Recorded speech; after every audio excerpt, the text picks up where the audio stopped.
Hi guys, mag-open tayo ng aking parcel. Tawag na naman ako, si Mrs. Parcel. Okay, cut natin siya. Ano kaya? Oh! Ito, kwan siya. It's like stationary to eh, ang alam ko.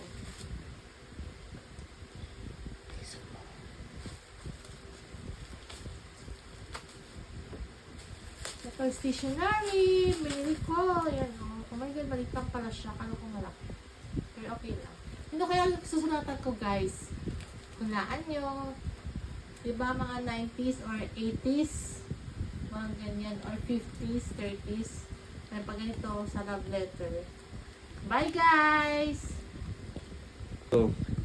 Hi, guys! Please subscribe to our channel, Javi J Discoveries. Please subscribe, share, and like. Ito, sino kaya susulatan ko, guys? Uso to ng mga 90s eh, 50s, 30s. Mga love letter. May mga card, alam mo ba, ngayon, wala lang ganito. Pinili ko siya sa online. Tapos sa mga National Bookstore, tsaka sa SM, wala na rin. Napapangit ang mga Christmas cards sila, pati pa dati.